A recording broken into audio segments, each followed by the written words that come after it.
肯定就冇咁幸運啦。保存族譜呢，簡直就係冇可能嘅事。於是，古代嘅族譜呢，喺過去每一個朝代末期都會經歷大洗牌。前朝嘅特權階級去到新朝代，一定會隱姓埋名、改頭換面，甚至姓氏都改埋。你仲點樣查自己嘅族譜啊？所以現存嘅族譜呢，大部分其實係明清時期為咗社會團結、族群自信而偽造出嚟嘅。你嘅祖先居住過乜嘢地方，根本冇可能有真實嘅記錄。唔係點有民國大師胡適講嘅，歷史就係讓人隨便化妝嘅小丑呢？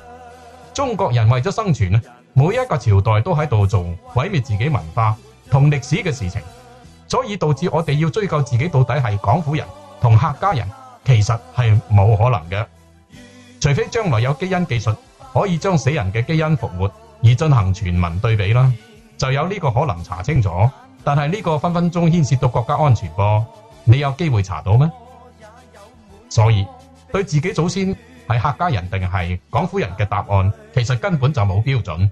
你嘅祖先只要經歷遷徙，就有唔同嘅答案。關鍵你自己認同你邊一代嘅祖先，佢所在嘅地域或者語言，先可能去定性你係廣府定係客家人。當然最準確嘅就係你而家邊個區域講乜嘢語言呢？但係我哋平時講嘅呢，又係以祖籍為標準，戶籍並唔係祖籍噃。所以關鍵係你認同邊度係你嘅祖籍，幾多代之前嘅太公係你嘅祖籍，其他人都冇辦法去確定你真正嘅祖籍啊。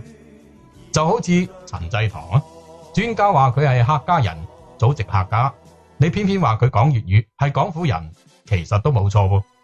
你哋嘅答案唔同係因為混淆咗祖籍同埋戶籍嘅概念啊。所以飛仔哥既認同自己係祖籍客家人，又覺得自己可以係廣府人，甚至羅鏡有啲講挨話嘅人都唔認同自己係客家人，而認同自己係廣府人一樣，真係標準千萬個，你中意點就點啦，最緊要開心啊嘛。但係唔好因此而影響到民族團結，導致當年清朝民國嘅族群矛盾重演，就弊家伙啦。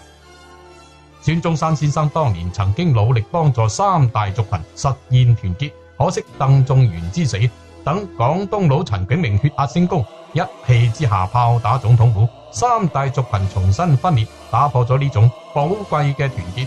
日本仔真係發夢都想笑醒啊！你話日本仔唔係兇手？對唔住，飛仔哥係唔會俾你哋洗腦嘅。